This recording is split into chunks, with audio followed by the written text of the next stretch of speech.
Woo!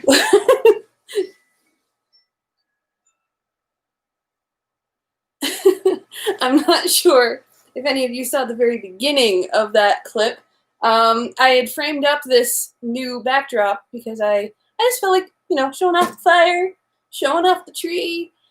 Thought it was a bit cozy feeling. But the way I framed it up, I guess the lens was different than when it was actually on YouTube and I was eating chocolate.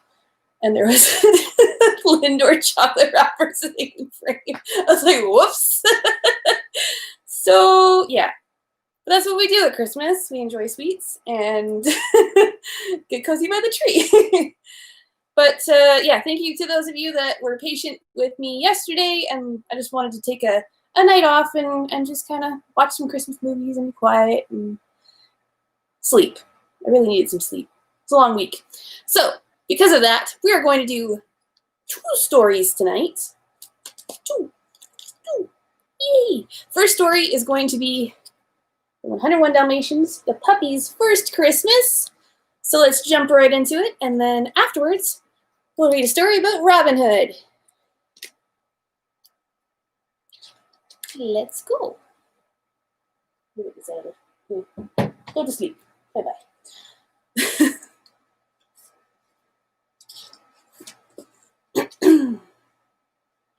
One winter evening, Pongo and Perdita were watching television with their puppies when Roger and Nanny hauled a huge tree into the parlor. It was fresh and green and made the room smell like a pine forest. "What's going on?" Rolly asked, turning to look over at his mother. "Don't worry, dear," said Perdita. "It's Christmas Eve. This is just the beginning." "Christmas?" Lucky asked. "It does look like a mess." He wagged his tail. The parlor floor was covered with pine needles, boxes of ornaments, tinsel, garland, and strings of small lights.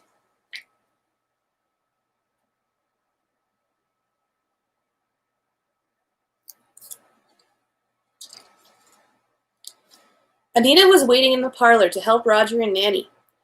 Roger hung shiny colored globes on the branches. Anita wound a garland around the tree. When the tree was finished and the room was tidied, Roger flipped the switch. The lights and shiny ornaments cast a magical glow around the room. The puppies stared at the tree. The humans had certainly made the tree very pretty.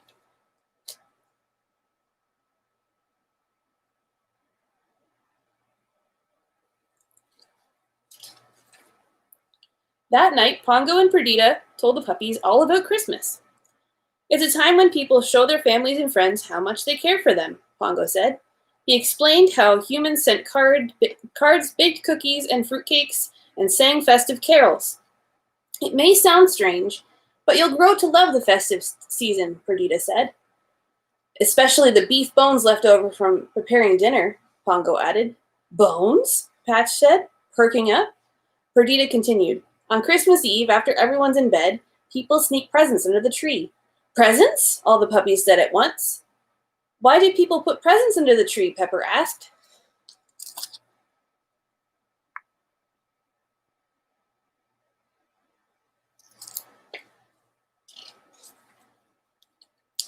"Christmas is about giving," Pongo told the puppies as they gathered around. "People give presents to their friends and family to show how much they love them." "I wonder if we will get any presents," said Rolly. "Maybe," Perdita replied. "Anita gave me a collar last year." "And I got a red ball," said Pongo. "I hope someone loves us," said Penny. "You are all loved, whether or not there are presents under the tree," Perdita said. "Now time for bed. Tomorrow is a big day."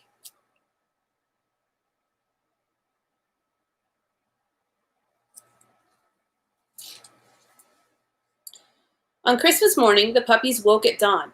They crept into the parlor. Sure enough, there were piles of brightly wrapped packages under the tree.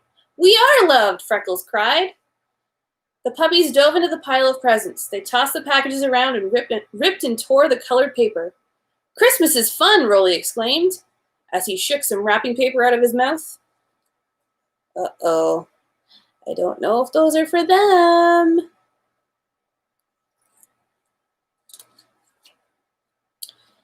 Lucky pulled open a box. "Perfume," he said, crinkling his nose. Penny dragged a spotted necktie out of some tissue paper. What do I need with more spots? Freckles held up a lace handkerchief. What is this for? He asked. Just then, they heard voices in the hallway. The puppies looked at each other in alarm. Let's get out of here, Rolly said. The puppies scampered around the room, hiding behind the sofa, under the chairs, and in the folds of the curtains.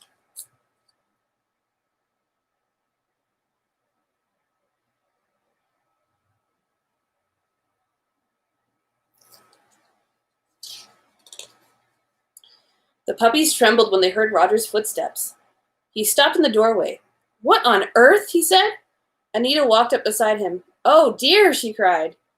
Perdita, Pongo, Roger called out. Where are you? The puppies heard the click of their parents' claws on the wooden floor as they scurried towards the parlor.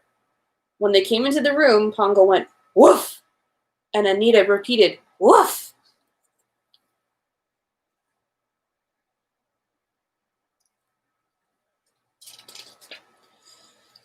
The puppies looked at each other uncertainly. Then Anita started to laugh. Roger said with a chuckle, Looks like we had some help opening our gifts. Wasn't that kind of the puppies, Nanny said, as she walked into the room and saw the mess of paper and ribbon. I wonder where they've got to, Roger said with a twinkle in his eyes. Here, pups. There are still so many boxes to unwrap, Anita said, shaking her head. I do wish they would come and help. The puppies looked around at each other in their hiding places. Then, one by one, they crept out from under the chairs and behind the sofa.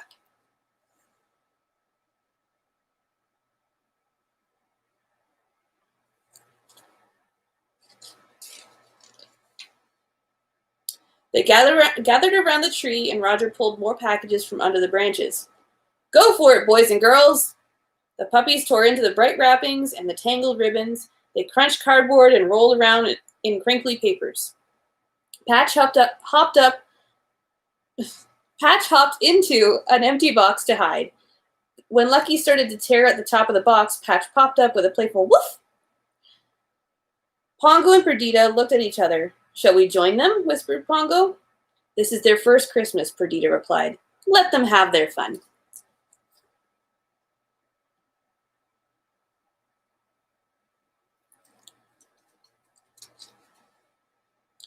When the puppies grew tired of rolling around in the wrapping paper, Anita brought out a large basket. Sorry, we didn't have time to wrap these, she said. But then, she smiled. Maybe you've done enough work for today. She handed each puppy a squeaky toy. From the bottom of the basket, she pulled out 2 Christmas sweaters for Pongo and Perdita. Anita knitted them herself, said Roger with pride. That evening, after Christmas dinner was over, the puppies were still full of energy. They weren't ready to go to bed. We like Christmas, said Pepper. We like our toys, said Rolly. We like tissue paper, said Patch. There's the basket of all the toys and stuff. And all the energetic puppies.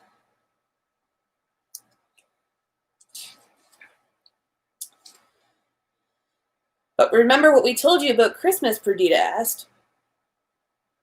She nudged her children toward the basket. It's a time for giving. But it's also about forgiving, Pongo said gently. You were lucky that Roger and Anita weren't upset that you unwrapped their presents. The puppies' heads drooped a little.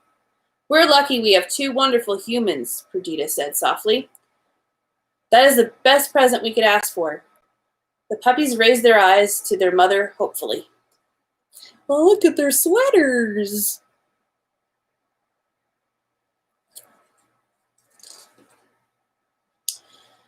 We are loved, said Penny, smiling.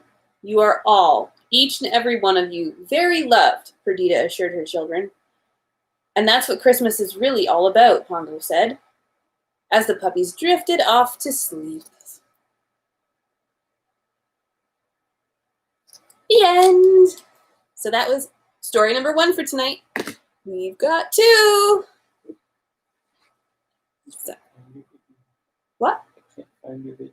You can't find my video? On your site, so on YouTube. Oh. Are you live? I am live. Are people watching? Did I not set it to public?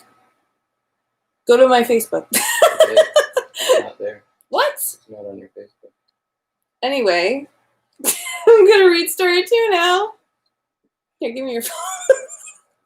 What? No, I'm reading it to you now. Anyway, I'm gonna read the story. For those of you tuning in later, thanks for tuning in. This is a little awkward. Okay. On Christmas Eve, a brave fox named Robin Hood and his bear friend Little John were roasting a goose and some chestnuts over an open fire. A true feast, said Friar Tuck, a badger, when he saw the goose. We did our best, said Little John. It wasn't easy to get that bird on Christmas Eve, but good old Rob knows how to find things. Robin Hood laughed. Johnny, you give me too much credit. The goose was a Christmas gift from the sheriff of Nottingham. He won't miss one little bird. You should see the spread he's got over there. Friar Tuck shook his head. Doesn't seem right. That old sheriff gets greedier and greedier by the day, by the hour.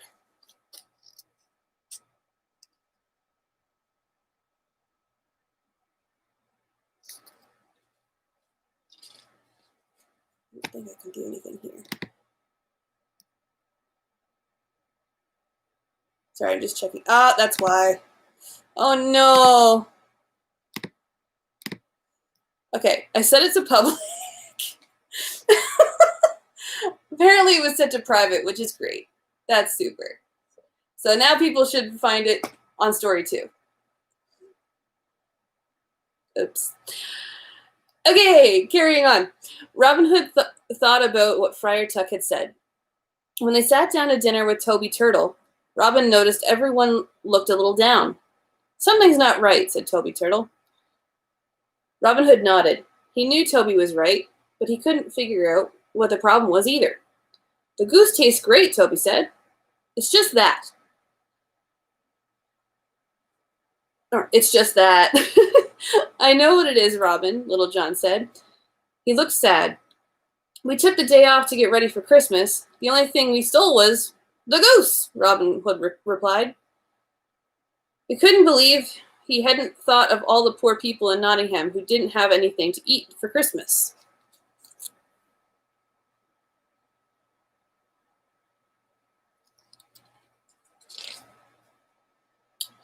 The poor people of Nottingham don't have anything to eat? Friar Tuck asked. He felt terrible. All day he'd gone around to the poorest families, handing out small purses full of coins gathered from the collection plate. He hadn't thought to bring a Christmas feast to anyone. A single tear rolled down his cheek. A Christmas feast is an important part of the festive season, said Robin. And I think I know where we can find one at this hour. Little John smiled.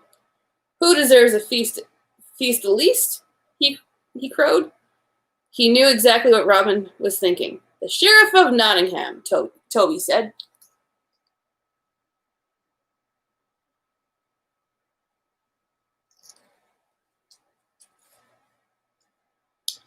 The friends set off through the forest on their sleigh.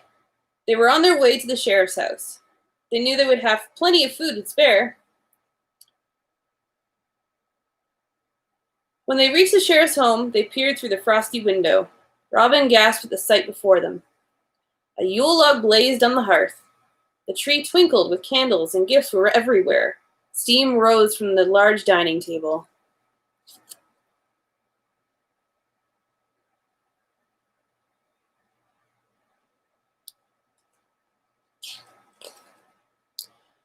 Look at all those gifts, all that food.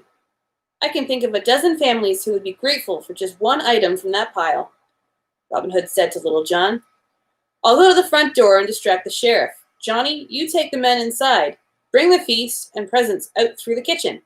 Then load up the sleigh. Robin disguised himself as a blind beggar and rapped on the sheriff's door. When the sheriff opened the door, Robin said, Alms for the poor blind man in this wintry eve? Oh, you beggars! Can't you give it a rest? The sheriff said. It's Christmas Eve, and I'm trying to eat my dinner in peace.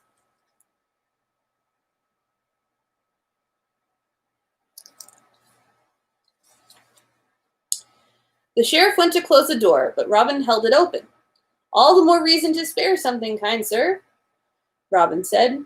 Now wait just a minute there, the sheriff said. Haven't I seen that outfit somewhere before? Robin shook his head, but the sheriff lunged forward to grab the beggar and lifted his hat. Then he saw the smiling face of Robin Hood. I knew it, said the sheriff. You can't fool good Sheriff of Nottingham. Robin smiled. He tricked the sheriff plenty of times before. He wriggled free off the sheriff's grip and ran off.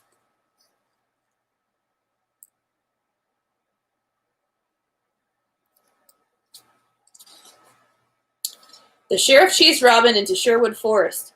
Robin laughed as he ran. He was so quick that the sheriff could hardly keep up. When Robin had put enough distance between himself and the sheriff, he climbed high into a tree. He carefully crept out onto a thick branch to look out for the sheriff. He knew the evil man wouldn't give up easily. Robin Hood heard footsteps crunching through the snow. He peered down and watched the sheriff run through the woods, calling after him. The sheriff searched for Robin, but he couldn't find even a footprint. I'll get you next time, Robin Hood, said the sheriff. Robin chuckled and slid to the ground. He'd outsmarted the sheriff once again.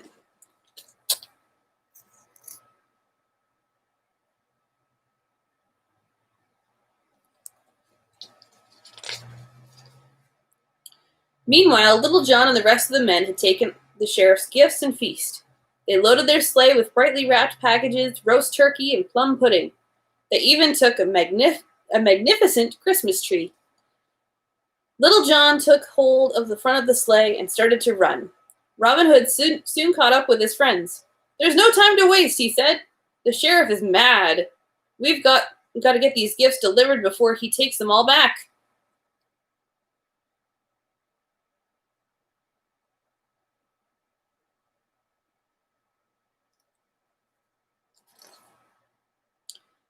Maid Marian, a kind young fox, and her lady-in-waiting, a cheerful hen named Lady Cluck, passed by the sleigh in their carriage. Why, Robin Hood, what a merry surprise, Marian said, as the carriage pulled to a stop. Robin bowed low to the ladies. Merry Christmas Eve to you, too, Maid Marian, he said. What are you ladies doing out this evening? I've been out delivering baskets to the poor, Marian said. There are so many in need, said Lady Cluck. We've just run out. Robin smiled wide. It just so happens that I was doing the same thing. Let us share these gifts with you.